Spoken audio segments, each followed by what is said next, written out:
Job search is an emotional situation because it affects you mentally sometimes and get into the way you think and do things because of the fact that you're going to be at that time sometimes you are going to be reminiscing about the past, how you live your life, what you are going to be thinking. Maybe you have not done some things right, or maybe there's some things you ought to have done that you didn't do, or maybe there's some things that you did that you ought to, yeah, that you ought not to have done before that time. And that is why a lot of people at this time, at this stage, make a lot of mistakes. So in this video I'm going to be taking you quickly through some of the mistakes that you need to avoid as a job seeker or as an individual that is searching for a job actively. Thank you for visiting Log TV channel. Kindly watch this video to the end, like, comment and subscribe, and turn the notification on so that when we upload more amazing videos like this, you can see them in real time. The first mistake a lot of job seekers make is staying idle. Even though you're looking for job, you don't stay idle. By the time you're staying idle, you're doing nothing, your productivity will be declining and your body system will start developing some comfort. Like your body system will start getting used to not doing anything. And this is very dangerous for you as a young person. So one thing you need to do as a young person is to continue trying, like to continue thinking of things you can do. Like I said in my first episode of this video, your goal is not to find a job but to find a purpose. And if you're waiting to get a job and you're not doing anything, you are not likely to find a purpose, because it is by trying, it is by standing up each day and going out to do something that you find your true purpose. So don't stay idle while searching for job. Don't stand desperate. Desperation will not take you anywhere. By the time you are approaching any hiring manager, approach them with value. Don't come from the angle of desperation. The fact that you have been jobless for months does not mean that is not an enough reason for them to give you the job. The fact that you are jobless does not justify the reason why you have to get the job. You have to get the job because we know that you are capable of doing that job, because we know that you are the one we are looking for. You have the qualities that we need, and not because you are jobless. So emotion does not get you job.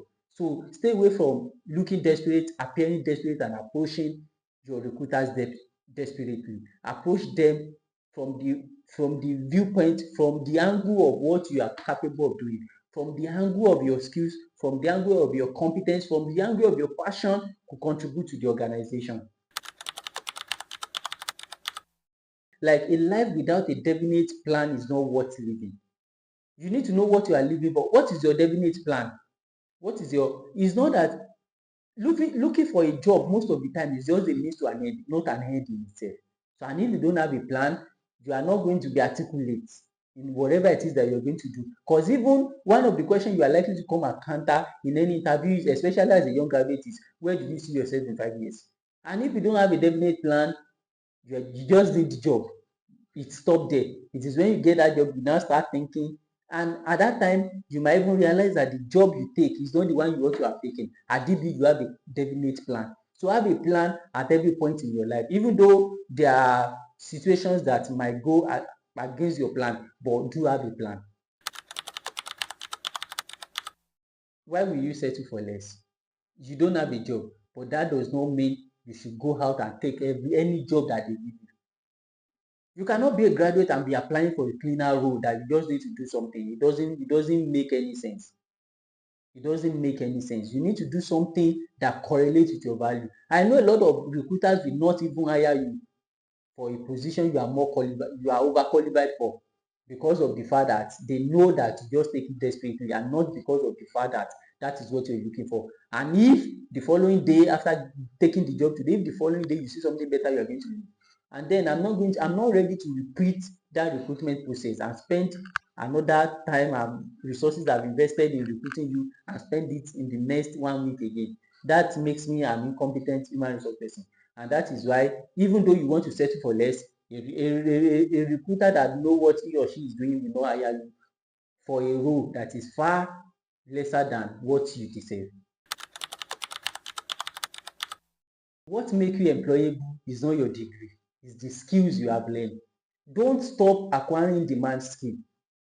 You're looking for job, fine, but then the thing that will help you to get the job is what you have here, is what you know, is what you are able to do with this your hand. And that is why you don't stop, you don't just sit down and continue applying for job without learning things that recruiters are looking for. Investing your time on something that cannot build up, involving in internet fraud, and doing all those things that you cannot come out confidently to say this is what I'm doing is not worth it. And it's not something that can build up. It's not something that can add up to the type of future you will like. And that is why try as much as possible to focus on things that can add up and forget about those that cannot add up. Even if you start a small business today, it's something that can add up. Because in that business, you can build it, you can scale it, and it becomes something that you start even recruiting people to join. So focus on activities that are capable of building up into something legitimate, into something reasonable, into something worth it, and something sustainable, than just doing random things that cannot build up to anything. So whatever it is you're going to be engaging in as someone that is actively searching for job, is it going to add up? Even if it is a job that it is a job offer that you got, think about it. Is it going to add up? Am I going to learn anything in this role that will make me a better person, that will get me close to my dream, that will help me to actualize my plan? These are questions you need to ask in everything you're going to be engaging in as a graduate that is actively searching for job. Not going in the direction of your ultimate ambition. You had a plan, you know what you want, but you are very willing to just take anything. You can take anything at the moment, but don't ever make the mistake of slipping away from where you want to go. Because there's one thing is, after finding job, you understand the fact that it is not just about job, it's about what keep you going, what keep you waking up each day and going to that work most of the time. Is not the money, it's the passion, it's the zeal, it's the desire, that is the love for that job that will keep you doing a lot of job. Thank you for watching.